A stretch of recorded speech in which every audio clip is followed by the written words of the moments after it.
Պարոն Իշխանյան մայրաթոռը կարգալույծ է արել նախկին հոգևորական Ստեփան Ասատրյանին, բայց նա հրաժարվում է դուրս գալ եկեղեցուց, սա ինչպես կգնահատեք։ Սրա իմաստը այն է, որ 1724 տարվա հայկական կառույցը թուրքական ցեղասպանության պիտի հարցնեմ ստաց, թե կարող Սրա իմաստը այն է, որ 1724 տարվա կառույցը ձեռնտու չէ բնականաբար թուրքական ցեղասպանության քաղաքականությանը, քանի որ եթե այս հատվածում կա քրիստոնեություն եւ հայոց լեզու, դա թուրքական այդ ֆաշիստական ծավալապաշտական քաղաքականության խոչընդոտ է եւ ինչպես Թուրքիան է կարողացել հայերի մեջ փորփրել եւ Նիկոլ Փաշինյան գտնել, որպեսզի նա հանձնի Արցախը Սփյուռքի հետ կապերը վերացնի, ցեղասպանության ճանաչումից հրաժարվելով նոր ցեղասպանություն իրականացնի, այնպես էլ Նիկոլ Փաշինյանն է փորփրել եւ գտել Ստեփան Ասատրյան եկեղեցու մեջ, որպեսզի եկեղեցի քանդի։ Քանի որ Նիկոլ Փաշինյանը ինքը հենց թուրքական քաղաքականության պրոդուկտ է, նույն ոճով են աշխատում, էլի, այսինքն եթե Թուրքիան փորփրում է այդպես դավաճաններ է գտնում ինչ-որ համայնքի մեջ, նույնն էլ Նիկոլ Փաշինյանը պետք է անի, որտեղ նույն պրոդուկտն է, նույն ռազմավարությունը մնում է նույնը։ Երեք Հովանավանքում սադրանք տեղի ունեցավ քաղաքացիների ու լրագրողների նկատմամբ, այսօր արդեն պարզ է, որ սադրիչների մեծ մասը ոստիկանության աշխատակիցներ են։ Սա ինչի մասին է խոսում։ Նախ ես չգիտեի, որ ոստիկանության աշխատակիցները, ես բնական է, որ պետք է նրանք լինեին, որովհետև ամբողջ իրավապահ համակարգը ասեն այսօր հայերի իրավունքների դեմ է գործում, ենթարկվելով ընդամենը մեկ անձի։ Հիմա նայեք, մենք ունենք անմեղ արքեպիսկոպոսներ, եպիսկոպոս, քահանաներ, որոնք գերեվարված են եւ զնդաններում են գտնվում, որ ինչ-որ ձայնագրություններ էին գտել, սարքել, մի խոսքով մարդկանց գլխին սարքել, մենք բացահայտում ենք 3 լրագրողների աշխատանքի խոչընդոտումը եւ կրոնական կազմակերպության աշխատանքի խոչընդոտելը, որը 206 հոդվածով քրեական օրենսգրքի բան է, հանցագործություն է։ Հիմա Նիկոլ Փաշինյանը քրեական հանցագործ է մենակ այս դրվագով, այդ 206 հոդվածով, քանի որ ինքը խոչընդոտում է կրոնական կազմակերպության օրինական գործունեությունը։ Կրոնական կազմակերպությունը գրանցվել է Հայաստանում, իր կանոնագիրքը ունի, կանոններ ունի, ինքը ընտրում է կաթողիկոսին, ինքը ունի իր հանձնաժողովները, որտեղ կարգալույծ են անում կամ հակառակը փոխվում են եւ այլն։ Հիմա ինքը իր օրինական գործունեության կանոնակարգի մեջ կարգալույծ է արել եւ ստեղ, որը վարչապետի պաշտոնը իբր զբաղեցնում, նա որոշում է, որ չէ, ինքը կարգալույծ չէ, այսինքն սա ուղիղ բան է, հանցագործություն է։ Հենց այդ 206-ը, ել չեմ ասում, սահմանադրության խախտում, միջազգային խախտում։ Հիմա աչքներս առաջ դա ունեք։ Ու այն մարդիկ, որոնք այդ հանցագործությունների մասին հաղորդում են տալիս անմեղ մարդկանց դեմ, խոսքը վերաբերում է Դանիել Հովհաննիսյանին, որի հետ կապված նաև արտահոսք կա, որ հավաքագրված է Բրիտանիայի հատուկ ծառայությունների կողմից, ինչպես տեսնում ենք, այս մասով որևէ հանցագործության հաղորդում չեն տալիս։ Օգոստոսից հուլիս, հունիս, օգոստ, ամբողջ ամառ գրեթե կրոնական կազմակերպությունը Հայաստանում գրանցված հալածվում էր։ Խղճի ազատությունը ամեն օր ոտնահարվում էր, ամեն առավոտ եւ մինչեւ երեկո։ Եվ այդ մարդիկ դա չեն անում։ Մենք ունենք լրագրողի աշխատանքի խոչընդոտման դեպք, միայն այստեղ չէ, ամբողջ այս տարիների ընթացքում, բայց հատկապես այստեղ, եւ իրավապահ մարմինները փոխանակ այդ հարցերով զբաղվեն, իրանք ձերբակալում են, գերեվարում են, ձերբակալելը սխալ է, այս պայմաններում ասել, անմեղ արքեպիսկոպոսների եւ առհասարակ քահանաների, ինչպես դա արվում էր Օսմանյան կայսրության ժամանակ։ Ի վերջո հոկտեմբերի 19-ին Վատիկանում սրբադասված Իգնատիոս Մալոյանը Մարդինի արքեպիսկոպոսը ով էր, ցեղասպանության զոհեր, որին այդ երեք թուրքերի իշխանությունը ձերբակալել է հարյուրավոր իր հետևորդների հետ, բայց ձերբակալության անուն էին տվել, հիմնավորում էին տվել, թե նա պատրաստվում է հեղաշրջում իրականացնել ցեղասպան երեք թուրքերի իշխանության դեմ, բայց հետո բան է, ստիպում էին, որ կրոնափոխ լինի, չեղավ գնդակը հարեցին։ Հիմա նույնը այստեղ է։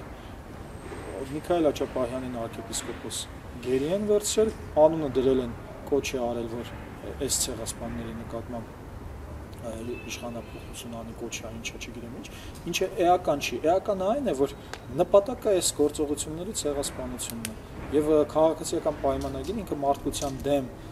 հանցագործություններ իրականացնելու համար անպայման պետք է դատապարտվի ու իր արարքների համար փոխհատուցվի, որովհետեւ դա է բխում դրանից է կախված աշխարհի զարգացումը։ Պարոն Իշխանյան, ինչ պետք է անեն քաղաքացիները, ինչպես պետք է արձագանքի եկեղեցին նման իրավիճակում։ Ըստ ձեզ։ Մի քիչ բարդ է, դե քաղաքացիները նախ պարզ է, որ պետք է եկեղեցու կողքին կանգնեն ու իմիջիալից ես քաղաքացիներից հենց երեկվա դեպքով ուզում եմ ողջունել կին քաղաքացիներին, որոնք փաստորեն նրանց շնորհիվ այդ անարդարությունը տեղի չունեցավ, կարգալույծը ինչ-որ պսակադրություն էր ուզում աներ, նաև ողջունում եմ այն քաղաքացիներին, որոնք երեք պետք է պսակադրվեին եւ հրաժարվեցին, որ կարգալույծը գործողություններ անի, ոչ թե պսակադրի, այլ գործողություններ անի, իրանց էլ եմ ողջունում եւ առհասարակ հենց այս մտայնությամբ քաղաքացիները պետք է նախ անվախ լինեն, չվախենան, որտեղ մեր դիմաց անարդարության բանը, հա, ասես մեր զամբյուղն է, որը իմաստ չունի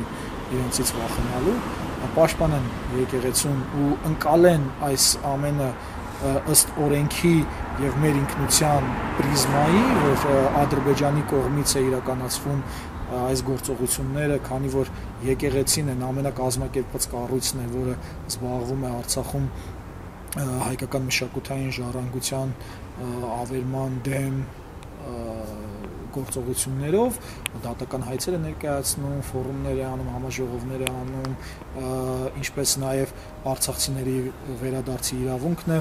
պաշտպանում։ Մինչդեռ պետությունը հրաժարվում է այլևս։ Պետությունը, քանի որ ինքը արդեն թուրանական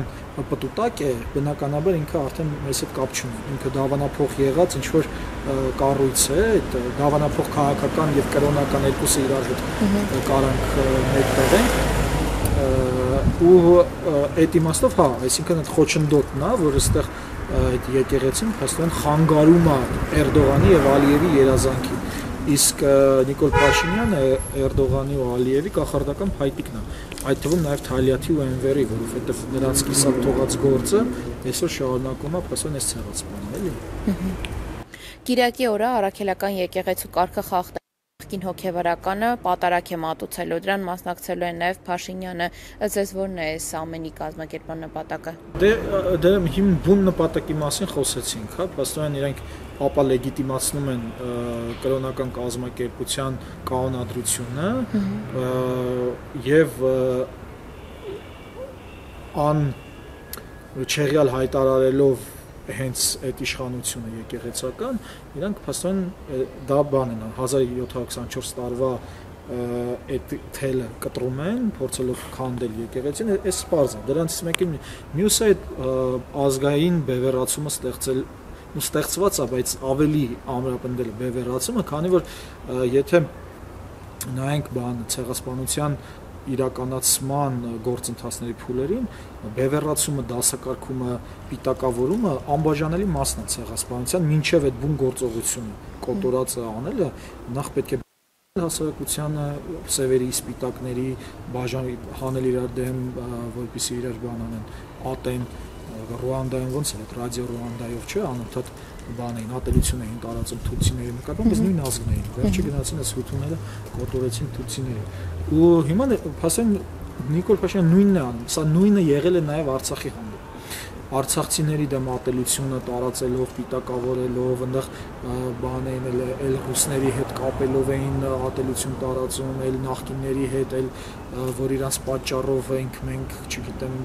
որ ջուր չեն տվել։ Ջուր չեն տվել, հա, որ մեր զինվորներին վատ են վերաբերել։ Այսինքն այս ատելությունը պիտակավորումը ստեղծելով ի վերջո նրանք արեցին այդ գործողությունը 2023 թվականի սեպտեմբերի 19-ին, երբ որ հարձակվեց Նիկոլ Փաշինյանն ու Իլհամ Ալիևը հարձակվեցին արցախցիների վրա, նրանք ցեղասպանության եւ էթնիկ զտման ենթարկեցին։ Ու հիմա էլ շղթում են։ Երկու կողմն էլ շղթում է, որովհետեւ այդ կոտորածից հետո այդ 10-րդ փուլը ցեղասպանությունների իրականացման այդ շղթողականությունը, որ դու շղթում ես, որ այդպիսի բան ես։ Իհարկե Նիկոլ Փաշինյանին upgrade են արել ցեղասպանությունը, հիմա 11-րդ փուլը կա, որը երբ որ խումբը հրաժարվում է իր իսկ հանդեպ իրական ցեղասպանության ճանաչումից ճանաչումից հրաժարվելը եւս բերում է նոր ցեղասպանության, քանի որ դու դուրը բացում ես, որպեսզի այդ ժխտողը նորից իրականացնի այն ինչ որ կիսատ է թողել։ Հիմա այս Նիկոլ Փաշինյանը Թալիաթի Էնվերի կիսատ թողած գործի ոնց որ շահանակությունն ապահովողն է, հա, այդ կարմիր գորգ փռողն է իրանց առաջ։ Հա, ու այդ բևեռացումն են անում, այդ հասարակությանը լարեն իրար դեմ։ Իհարկե, հա, մեր ժողովուրդը այս տարիների ընթացքում շատ է իմաստնացել եւ շատ լավ հասկանում թե ինչի համար է Նիկոլ Փաշինյանի այդ պարապումները իրականացվում, այդուհանդերձ պետք է Կիրակի օրը պաշտպանել եկեղեցին, բայց պետք է շատ հաշվարկված գործել եւ ես կարծում եմ եկեղեցին նույնպես իր խորհուրդը կտա թե ինչպես է ճիշտ այս իրադրությունն պահել մեզ։ Արձագանքել։ Նախկին հոգևորականը հայտարարում է, որ հիմա Կադիրովի նման մեկն է Հայաստանի ղեկավար տեսնում, նախկինում էլ Փաշինյանին համարել է անասուն, իր խոսքից է մեջ բերում անում։ Այսքանից հետո ինչպես է ժողովրդավարության անվան տակ հանդես եկող այս իշխանությունը հենց նրա վրա հենվում իր հակաեկեղեցիական արշավում։ Որովհետև Նիկոլ Փաշինյանը որպես իզմեր չունեցող քաղաքական գործիչ նրա համար արդյունքն է կարևոր։ Ես կուզեի, որ մեր քաղաքական մտածելակերպում էլ դա լիներ, մենք ավելի շատ հենվենք արդյունավետության վրա, քան նախկինում մեր ինչ-որ հարաբերությունների անձնական ճաշակի եւ անձնական հարաբերությունների վրա։ Հիմա Նիկոլ Փաշինյանի դեպքում կարևոր չէ իրեն աննասուն են ասել, թե չէ։ Կարևոր է իրեն աննասուն ասողին ինչպես կարա օգտագործի իր ծրագիրը արդյունավետ իրականացնելու համար։ Նույնը ասենք Գեգամ Նազարյանը, զոհվածի հայրը, Նիկոլին մեղադրում էր ինչերի մեջ, բայց հիմա տեսեք, ասենք շուռ է եկել եւ Նիկոլ Փաշինյանը նրան շատ լավ իր արդյունքի համար կարող է գործած դրա համար այս մասով հասկանանք, որ դա էական չի, աննասուն է թե ինչ են ասել։ Կադրովը այստեղ մի քիչ ավելի նուրբ հարց է, հա, մենք գործ ունենք բանի Ռուսաստանի Դաշնության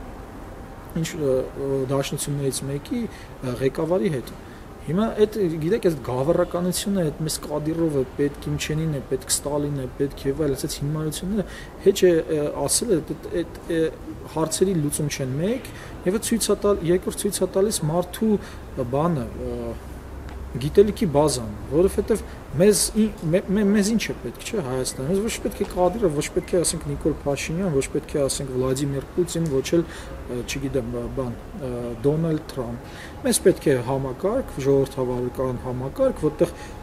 իշխանությունները կլինեն իրարից անկախ ճյուղերը, իրար կհակակշռեն, որպեսզի այս մեկը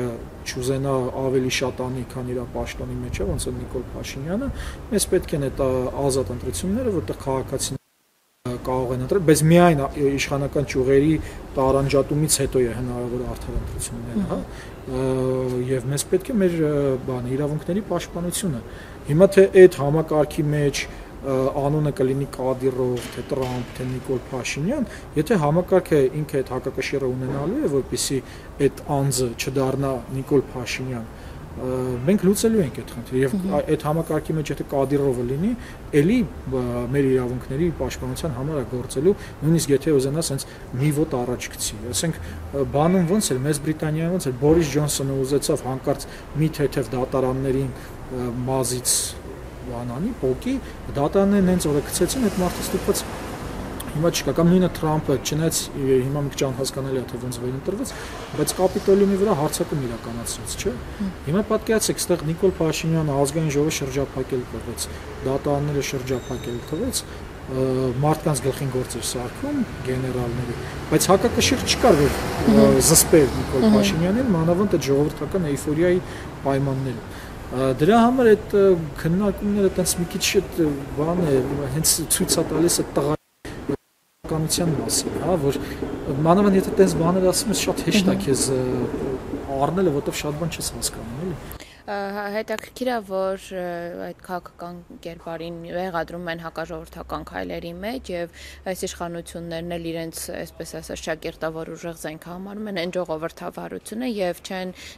նեղվում այդ հակասությունների հետ մեկտեղ այդ քահանայի կողքին, նախին քահանայի կողքին կանգնելուց։ Դե հա, որովհետեւ այս պարագայում, որպես իրանք թուրքական իշխանության փիլիսոփայության ներկայացուցիչներ, եթե կարելի է փիլիսոփայություն ասել, իրենց համար ժողովրդավարության արտահայտությունը զուտ այդ արդյունքին հասնելու համար է եղած։ Նրանք շատ էլ լավ գիտեն, որ ինչ ժողովրդավար չեն։ Ազգային ժողովը ամբողջությամբ մեկ մարդու ձեռքում է, դատարանները մեկ մարդու ձեռքում են, իրավապահ համակարգը քննչականին հացի պետին մեկ մարդ է նշանակում, դատախազը նշանակվում է ազգային ժողովով եւ ազգային ժողովի միակ այդ, որը որ Նիկոլ Փաշինյանի ձեռքում է, ինքն է բանանում, այն համայնքներում, որտեղ իրենք չեն հաղթել կամ իրենց սատելիտները սպանում են, ձերբակալում են, գերի են վերցնում, ոնց կուզեք կոչեք, եւ այս պայմաններում նաեւ Սամվել Կարապետյանը, որը ազատ խոսքի համար փաստորեն իր կրոնական կազմակերպությունը պաշտպանելու համար հիմա գերեվարված է, ու դե բնականաբար անիմաստ է, 18 թվականից հետո խոսել ժողովրդավարության մասին հասել։ Բայց քանի որ այդ չխոսել չեն կարող, որովհետեւ ի վերջո այս վերջին հարյուրներ աշխարհը տենց մարդկանց ձևավորել են ժողովրդավարության փիլիսոփայության շուրջ եւ այդ ամբողջավարության մեջ դա կարևոր բաղադրիչ է, դրա համար այդպես խոսում են, էլի, թող խոսան հիմա որ բանը Ստեփանը գնա այդ իր